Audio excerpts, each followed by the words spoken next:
What is the IB Middle Year program all about? How does MYP compare to Indian boards and IGCSE? What are the subjects in MYP? How do MYP exams and assessments take place? Can students shift to CBSE after finishing their MYP?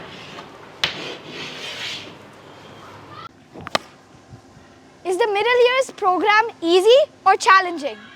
For answers to all those questions and more about the IB Middle Years program and how it is taught in India, stay tuned to the rest of this video. Hi everyone, my name is Jharna and my twin boys whom you just met will be starting the IB Middle Years program from the upcoming academic year. After my overview video on IB education in India, which I'll link here, there were a lot of requests for in-depth videos on each of IB's programs. So like I've shared before, the IB offers education spanning from preschool to grade 12. And their program for grades 6 to 10 is known as the IB Middle Years program. And this particular video is a deep dive into everything you need to know about the IB MYP, both to figure out if it would be a good fit for your child, and if your child is already in the MYP, it will enable you to understand how to help them make the most of it. And it's not just me who will be giving the gyan in this video. You will be hearing about it directly from IB educators and students. Now the MYP is a 5-year program spanning grade 6 to 10, but it may also be implemented in abbreviated formats. For example, a school may choose to offer only grades 9 and 10 of the MYP.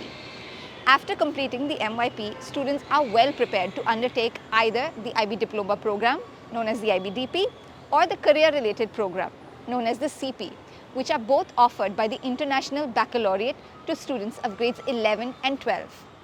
To be able to teach the MYP, a school needs to be authorized specifically for it by the International Baccalaureate. In Indian cities, you will find several schools offering the IB PYP, which is for primary students, and even more schools offering the IBDP, which is for grades 11 and 12. But there are relatively few schools that offer the middle years program, and instead many international schools offer Cambridge IGCSE instead. The IB's primary years program is known for being transdisciplinary, and taking off from that, one of the main features of the MYP is that it is interdisciplinary alongside subject-specific learning. So over here, students are encouraged to make connections between what they're learning and the real world.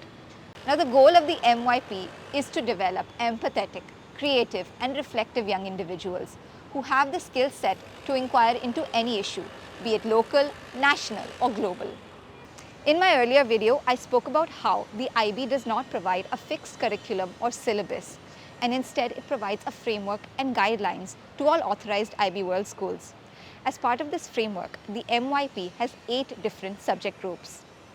Now the first of these subject groups is language and literature, and for all IB World schools in India, this basically constitutes English. In this, students develop skills in reading, writing, viewing, listening, speaking and presenting. And the focus is on key concepts of communications, connections, creativity and perspectives. Here, students engage with a wide variety of both literary and non-literary texts, writing styles and techniques. Now the next subject group is known as language acquisition, and this is the second language. There are different options amongst different IB schools in India, but the most common ones tend to be Hindi, French, Spanish and German. Speaking skills are also assessed in this and form one of the criteria. Now the next subject group is called individuals and societies, and this basically includes all humanities and social sciences like history, civics, politics, geography, economics, environmental studies, psychology, sociology and more. And it is up to the schools whether they want to teach this in an integrated format or as individual courses. Next up is sciences. Now this usually includes physics, chemistry and biology, but some IB schools may also develop units to cover other sciences as well.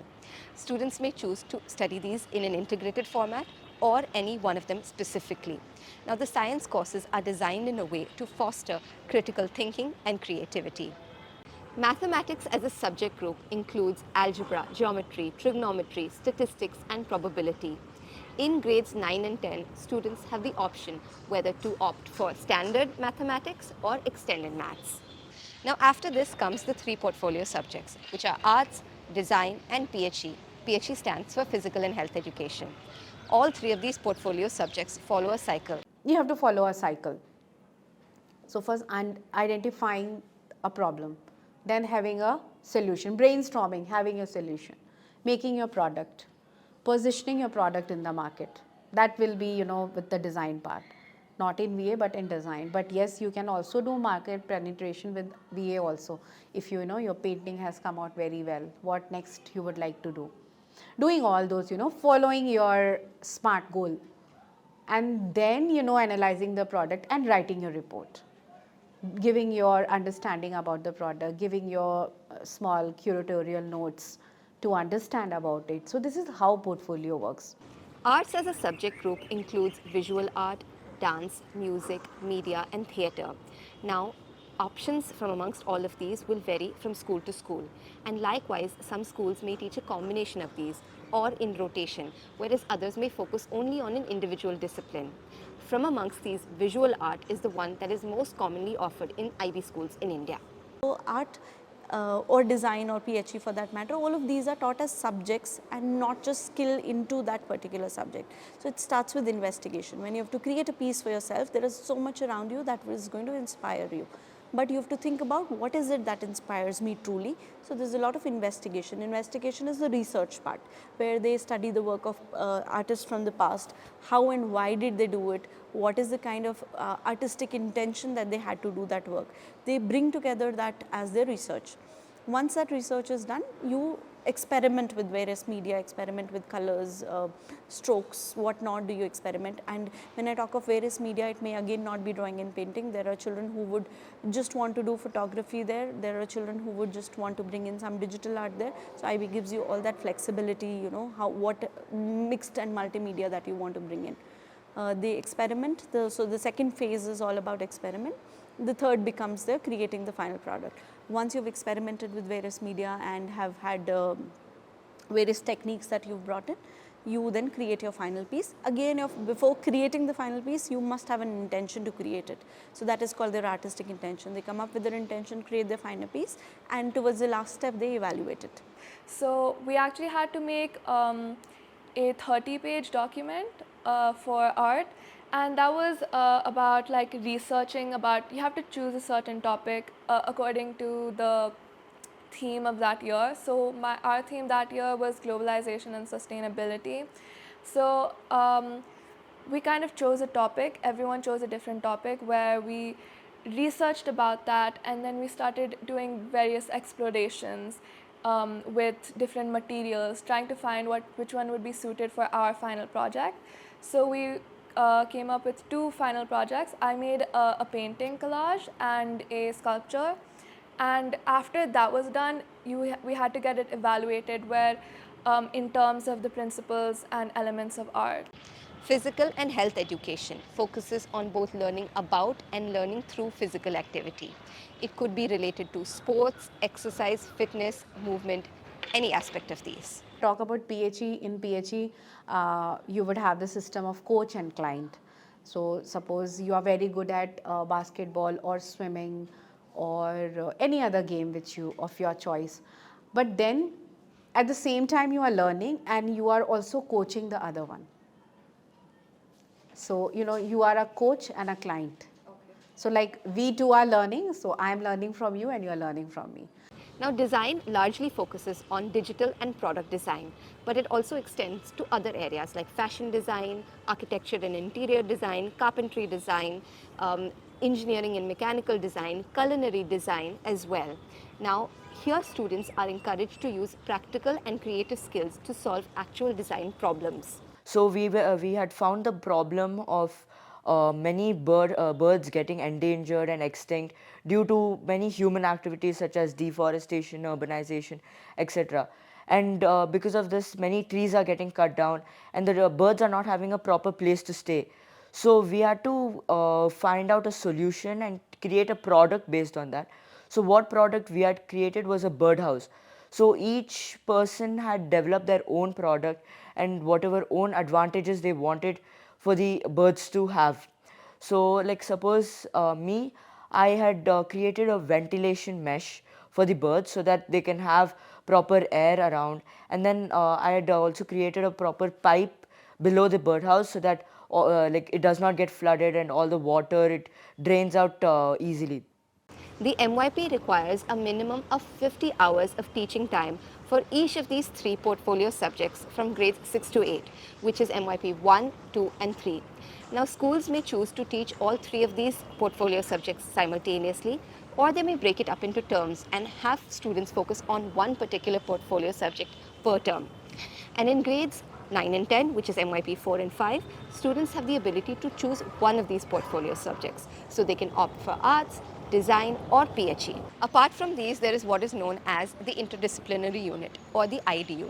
Now in this, students bring together methods, concepts and forms of expression from 2 or more disciplines to either explain a phenomenon, solve a problem, create a product, raise a new question. Integrating subjects allows them to bring together different expertises together and look at a topic from different lenses. MYP is inquiry-based learning, so every subject actually gives us opportunity to see a topic through different lenses.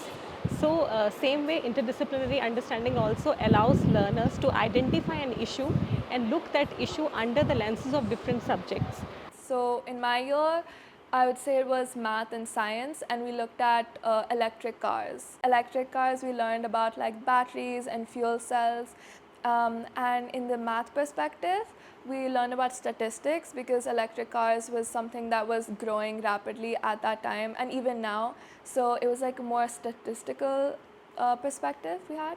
The whole idea of doing an interdisciplinary unit is that students understand, say, if I pick up language and literature and design as 2 subjects that come together, students should be able to understand that if I had not learned these concepts in language and literature, or if I had not learned the design cycle, I would not have been able to solve this problem as beautifully and as accurately as I have been able to do it right now.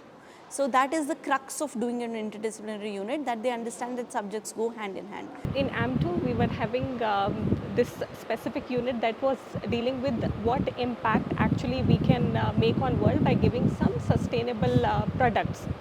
So specifically in this unit, they were having 2 disciplines coming together. One was biology and another one was mathematics, and along with that visual arts. So visual art was more than providing them some designing tools and solutions for their products. So when they were learning in biology, they have identified that a lot of ecosystem disruption is happening around, and also as school is looking for sustainable resources, so why not as a student we identify any issue in the school and then provide a solution for that. So what they have come up with, like the school is not having a rainwater harvesting system, so they thought to build up a project around it. So the language and literature and design teachers came together. They asked for students' inputs to understand that how can we recycle paper. Recycling paper is not a new concept altogether, but at the same time, how do we realize it, that what are we doing in order to recycle paper? How is it going to support our school system altogether, and how it becomes like a sustainable practice for us. So they started learning paper mache. They started, creating artifacts. So in the process, they understood that while I'm learning paper mache, I follow the design cycle. I was able to pick up a problem situation of how do I get rid of this paper that is going waste, and then they created their products, they evaluated it, and then they say that, okay, there are times that when I fail, how do I pick up from there? What criteria of assessment is coming up for me? Language and literature also played a very important role because they learned persuasive techniques in language and literature, how to create those posters to help everybody in the community understand, how to bring everybody together to the idea. So creating, doing sessions for them, creating these kind of posters and awareness for everybody in the school community was the little project that they did. In the MYP, all assessments are undertaken and conducted internally by the school till grade 9. Tasks are created and marked by teachers on the basis of criteria, which are different for each subject group. This criteria-based assessment is a fundamental principle of the MYP.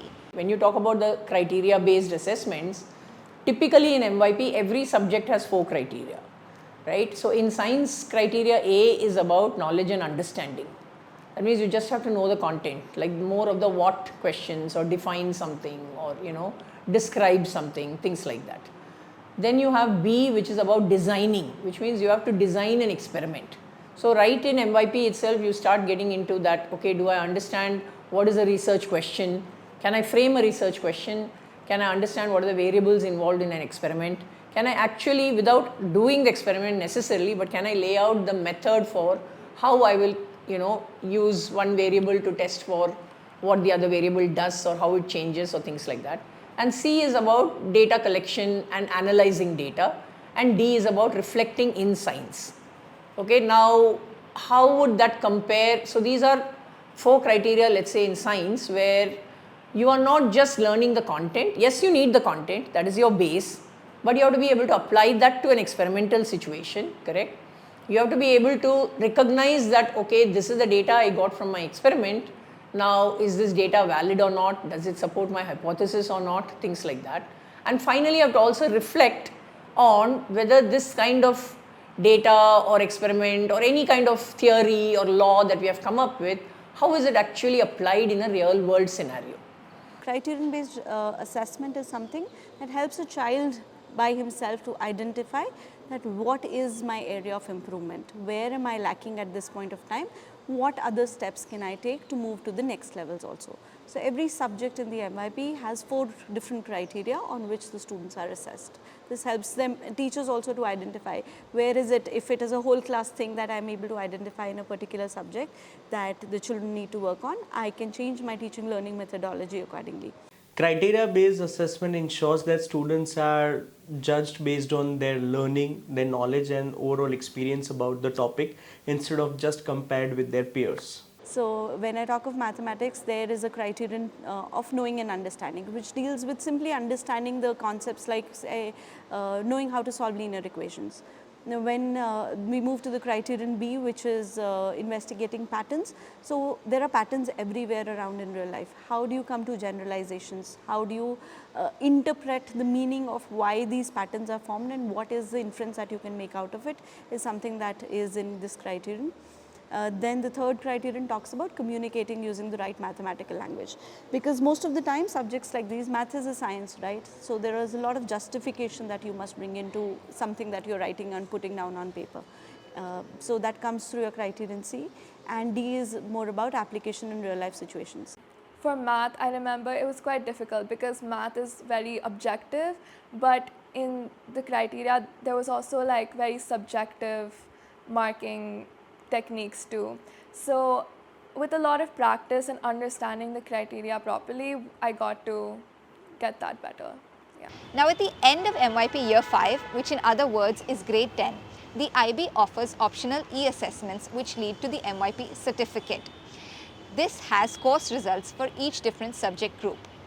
These eAssessments are basically the technological replacement of pen and paper examinations. And in order to get the MYP certificate, one of the things a student must do is complete 6 on-screen examinations for the following subjects: language and literature, language acquisition, individuals and societies, sciences, mathematics, and interdisciplinary learning. I believe that the assessment board system is fully technology driven. It's a need of an hour.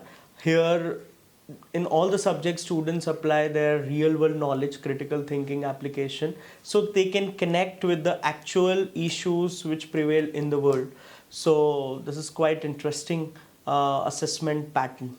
If I'm talking about weather conditions, when I'm talking about weather conditions, I talk about data. So when I talk of data, I look at statistics. Then I predict weathers. So I talk about probability.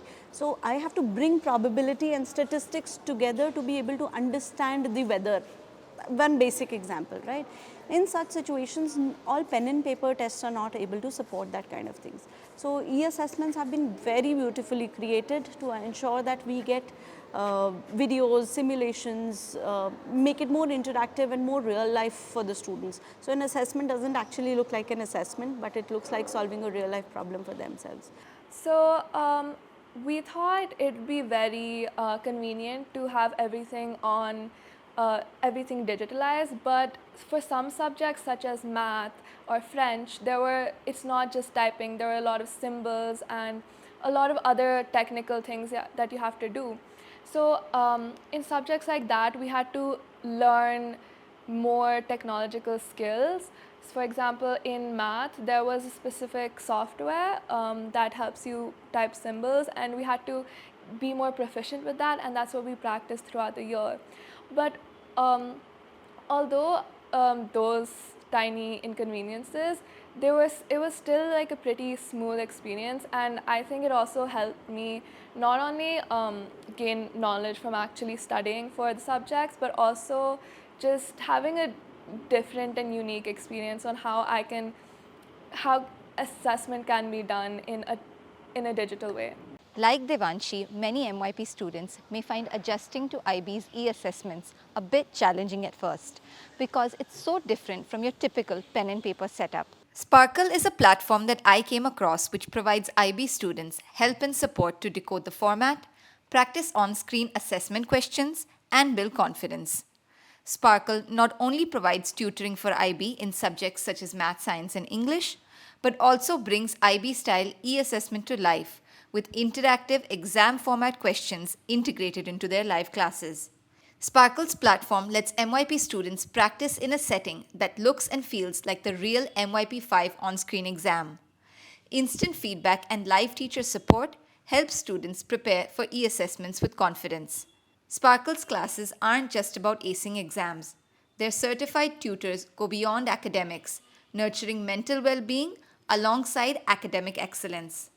If you'd like to explore all of Sparkl's courses and personalized tutoring for math, science, or English, do check out their website. And ahead in this video, I'll also be sharing a special offer from Sparkl, so stay tuned for that. For the MYP certificate, aside from the 6 on-screen e-exams, students also need to submit one portfolio in either of the following 3 subjects: design, arts, or physical and health education. They need to complete a moderated personal project, and they need to complete school-based expectations for services action, which in other words is community service. The maximum total score for the MYP certificate is 56, with grades between 1 to 7 assigned for each respective e-assessment. Now, students must achieve a minimum of 28 points and a grade 3 or higher in each specific e-assessment component to be considered eligible for the IB MYP certificate. The personal project that I just mentioned is a very important part of the MYP. The personal project takes place in the final year of the MYP, which is grade 10, over a period of 7 to 9 months. The goal of the personal project is to cultivate a student's own motivation, agency, and capacity for continuous learning, which is done in the form of an independent long-term project. This project allows them to explore any topic that is personally meaningful to them. Here, students don't even have to pick a topic that is academic in nature. It could be anything under the sun, ranging from embroidery to cooking to a sport, a game, a cause that is dear to them, absolutely anything. Students, when you start ideating, you first think what all are the things that you either like doing or you believe in or you would like to do, but then you have not been able to do it. And from there on, they come up with about 6 to 7 topics, and then we further reduce it to 3. So we keep, we keep diminishing the factors, and then finally they come up with a learning goal. So personal project consists of 2 parts. One is a learning goal and the other is a product goal. So learning goal is what you want to learn. Example, I would like to learn baking. If that's my learning goal, then product goal is what do I do out of that learning? I create a product. So my product could be, I will create a 3-course meal for vegans. Okay, so I have understood how to bake. Now I will also understand how veganism works, and then keeping that in mind, I come up with a recipe of myself. Okay, so this is how the learning goal and the product goal is connected. There are a lot of different projects students choose. Sustainable business ideas, going for finance, selecting some sports, event planning, green farming, etc. Students explore different ideas, they learn something more about it, and they ensure that they are incorporating their knowledge in their work. My project was creating a short film that talks about teenagers' struggles and the daily hassles that they go through on a daily basis. So in my project, I created a short film that would deeply resonate with this age group. So there were multiple stages that we had to go through. First was like identifying what we wanted to do, which also is like there was a lot of questioning and activities that we did to help us understand what we really want to do, because it should be something that connects to you and your personality or your experiences. So after that, we kind of delved into the research part of it, where I kind of researched about different hassles and struggles they go through, and even went into the psychology of it. Also, I looked into a lot of color psychology and cinematography, and that's the second stage where I'm planning my whole project out. The third stage was actually execution, so I executed filming and I made the short film. The fourth stage was evaluation, where I showed my film to teenagers my age and an art teacher, so they can really assess my film and give feedback on it. For the personal project, each IB World school allots a supervisor for each MYP student. Now, the role of the supervisor is to guide the student, to connect them to experts who help them attain the learning goal, and to help them in the documentation process. Because at the end of the personal project, each student has to submit a 15-page long report. And this report has to follow a very specific format that is prescribed by the IB. No other curriculum gives you that opportunity that you pursue a passion and get a score for it. Yeah. So I've had students who've, I've been amazed at the kind of work that they've thought of. Initially, they have to set up a challenging goal for themselves, and they work on kind of a year-long project on it. Of course, guided and supervised by a mentor in school. But during this process is when they realize that either I'm able to pursue my passion, or there is something that I can solve a problem through. And I have been able to do that individually through all the skills I've developed through these 4 or 5 years of MYP that I've been into the past. Now, how does the personal project correlate to the MYP curriculum? Well, it's through the skills that students use for this project. Through the process, product, and report, the students follow the IB cycle of inquiry or investigation, followed by action, followed by reflection. One of my students created menstrual pads out of banana leaves, and she did continue with her project even after grade 10, because she helped certain women in rural area to help create those. How do you create those? She taught it to them so that it also becomes as a source of income for them. So they've started selling that. So personal project, if you actually take it not as a burden for yourself, but take it as a journey, you do not push it towards the end of the academic year when you have to gain scores, but do it as a journey. It really helps you find your passion in ways that you would want to lead life further. This specific project really helped me gain a lot of skills, like research skills, communication skills, because every process was so different, like whether it was like finding information, surveying, and filming. So I learned so many different skills that helped me in 11th and 12th grade too. Herein also lies a distinguishing aspect. The personal project is not graded by how successful its outcome was, but instead it's graded by the whole journey that the student undertook. This is the best part of it, because often students get very worked up. What if my product just breaks, or it just doesn't succeed? For example, we have had a student in the past who has created a vertical planter, and after making everything, he kept a plant, a pot, and it just broke down. But that's fine. Why? It's because personal project is more reflective in nature. What IB expects from personal project is you become reflective learners, where you can reflect upon what did you learn out of this? Even if the planter broke, it's okay. What did you learn out of it is what is expected to be written in the report. Now, the score that a student receives for their personal project forms a part of their final MYP score. So, as far as assessments of personal project is concerned, the report of each student for their personal project is first internally assessed by the school on the basis of the rubric that is provided by the IB. Now, once this process takes place, then all the reports are sent to the IB, and the IB picks out samples from each cohort and evaluates them, basically through a process of moderation. Now, if the grades that the IB assigns to these sample reports are the same as what the school has assigned, then the grades of the entire cohort stay the same. IB frameworks are constantly evolving with changing times, and the MYP is currently undergoing a holistic review. Now, the changes that will take place on the basis of this review will come into full effect in 2027, and this is going to be known as the Enhanced MYP.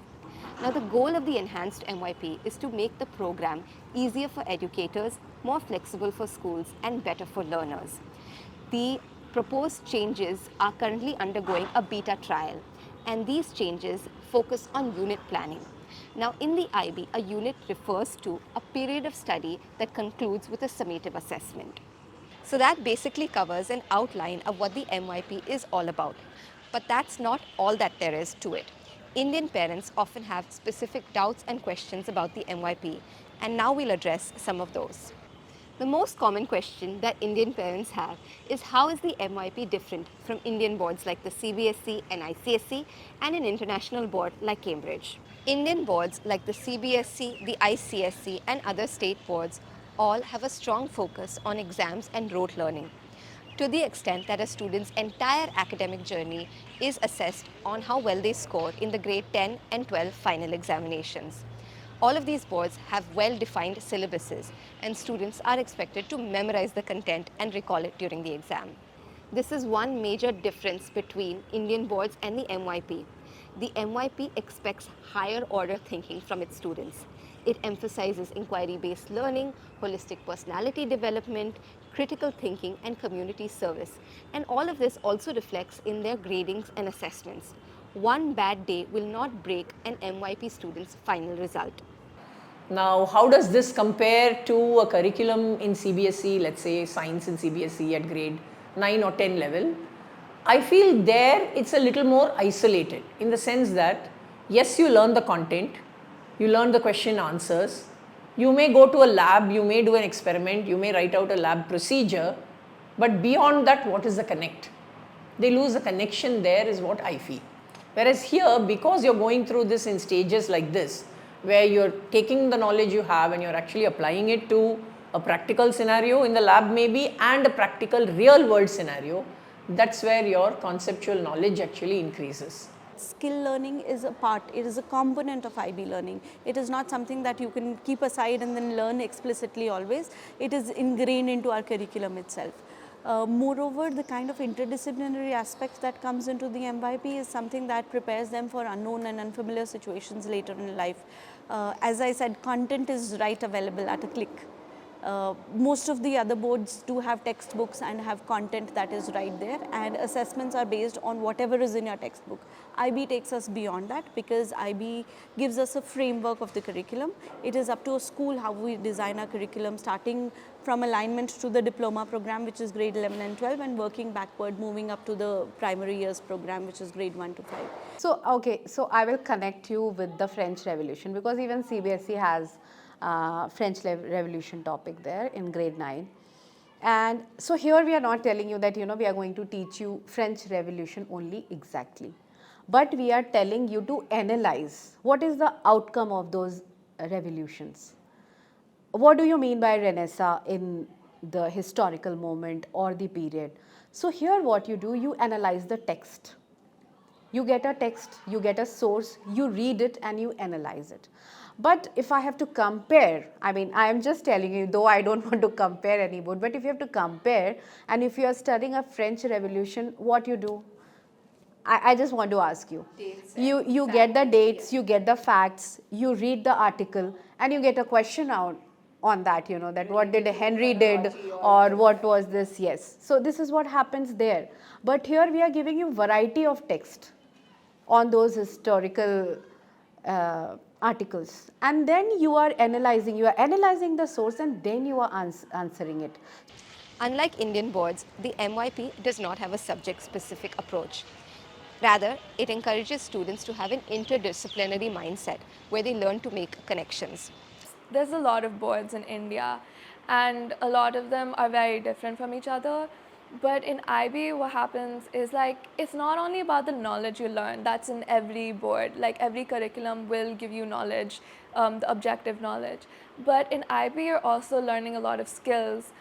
As I said, what I learned in MYP, like research skills, communication skills, critical thinking skills, because it's like they're not only training your, they're not only giving you information, they're also like developing you as a person, which I definitely felt that happened, especially when I changed from MYP to CBSE, because I had to apply those skills without anyone telling me to. Like it just naturally came that, oh, if I apply this, it would help me.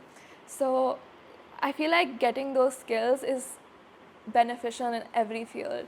In like even in your job or whenever you're outside anywhere in public, I think those skills are something that IB definitely helps you develop. Yeah. So if I say languages, what is the important part if we learn any language in the world? We should know, we should listen and comprehend, we should read and comprehend, we should be able to communicate, right? And we should be able to write also to a decent extent amount of. That is what IB is teaching. We are not telling you that there are 20 chapters and learn the question and answer and come and write. But we are telling you here that if you know how to read and understand, you can, at the given time, if I give you anything, you will be able to comprehend it. That is why you are getting every time a new text. I like IB a lot because for me, I'm not more of a memorizing guy. Suppose in CBSE, ICSE, it's more of read the book and then keep it in your head. It's not, you cannot use your own knowledge. But in IB, even if you forget couple of things, you can cover it up with whatever existing knowledge which you have, and you can elaborate more on that. Now, when you compare the IB MYP to the Cambridge board, there are definitely more similarities. The Cambridge board, like the MYP, their IGCSE and ICE also encourage analytical skills, and both their learnings and assessments are application based. However, there are some major differences as well. The Cambridge board is more subject specific and they have a well-defined syllabus, whereas the MYP is more holistic and interdisciplinary. When it comes to subject choices, the Cambridge board allows students to focus on certain subjects. Basically, it allows them to study certain subjects in depth and leave out other subjects, whereas the MYP mandates learning from 8 different subject groups.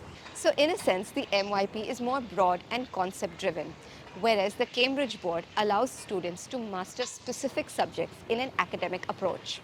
Another common question that many Indian parents may have is why many international schools offer the IB PYP and the IBDP, but do not offer the IB MYP and instead offer the Cambridge curriculum for middle year students. Prior to 2016, the MYP only comprised of internal assessments.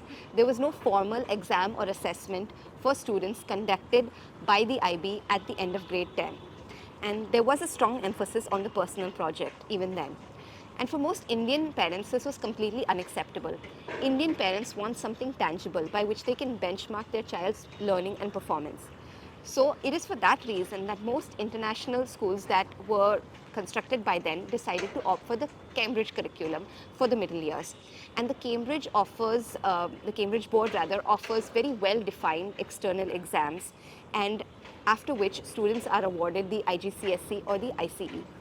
For the MYP, the optional eAssessments were only introduced in 2016, which is when the MYP was revised. And so by then, most international schools that already existed had adopted the Cambridge curriculum, and shifting to the MYP would be another major overhaul. In addition to this, the MYP is both more difficult and more expensive to implement, both in terms of teacher training and infrastructure. The Cambridge board is much easier to adopt and it comes with structured support, resources and textbooks. Another FAQ for both Indian parents and students is whether it is possible to shift to the CBSE after the MYP. The CBSE grades 11 and 12 are still considered ideal for all those Indian students who want to appear for competitive exams within India. And that's why I posed this question to both IB educators and a student who has herself shifted to CBSE after appearing for her MYP exams. I believe MYP to CBSE grade 11 transition is quite smoother and easier because here in MYP students have experienced a rigorous program and they have understood challenging framework as well as they've developed a lot of different skills including critical thinking skills. So writing was something that I improved a lot in 9th and 10th grade because of the way MYP does it. And that really helped me in my English and psychology subjects in CBSE too. It also helped me in my research skills, as I said, because I feel like I can go and research about a topic and understand it better. And another skill that I feel like was developed during the years was critical thinking. So whenever I read something, I can really analyze it and understand it better instead of just memorizing it. I would say the students who would have done MYP have an edge on any other student because MYP is not only through learning content, it has been a lot of skill. One of the skills that they would have learned is to adapt to these unfamiliar contexts that they are going in. So CBSE or the ICSE, the IC, all of these would have been unfamiliar boards for them. What they will need to do is they will need to get attuned to what is the requirement for these. But in terms of content, they are very well prepared. In terms of the skills, they are very well prepared. There were some benefits, as I said, but there were some inconveniences too. So basically, their syllabus from till 10th grade is very different from the syllabus we had in 10th grade. And some of the stuff in 11th and 12th grade was kind of related to the things they learn in CBSE 9th and 10th. So teachers often reference to that, you have learned this in 10th grade, you should remember. But I had to relearn those concepts because we didn't learn them. That was one aspect. And another aspect was writing, obviously. In 9th and 10th grade, almost everything was digital. Our eAssessments, our projects, it was just typing. And then in CBSE, nothing is digital. It's just writing, reading from books. And the way of learning is obviously very different. But I wouldn't say it was difficult. It would just needed a bit of extra work and practice. And I think after 5-6 months into 11th grade, I was well adapted to the environment. Yeah. In order for an MYP student to make the most of IB's framework, they can take assistance from a mentoring platform like Sparkl. Sparkl has a one-on-one tutoring approach tailored to each student's unique learning needs, and it helps students navigate their way under the guidance of experts. If you'd like to try out their online classes, you can register on Sparkl. And if you use the link in the description box of this video, it will unlock 2 additional classes when you enroll. The IB Middle Years program is slowly gaining more popularity and acceptance in India. It is a program with foresight that encourages independent thinking and personal development. For Indian parents, there are still some mental blocks about the MYP that stem from a lack of awareness, and I hope that I've been able to help on that front. If you have any other question related to the IB MYP or any other IB program, then do check with me in the comments section, and I do offer individual consultations as well. Do keep watching this series for videos on the primary years program, the IBDP, the future prospects of IB students in India, and challenges IB schools are currently facing.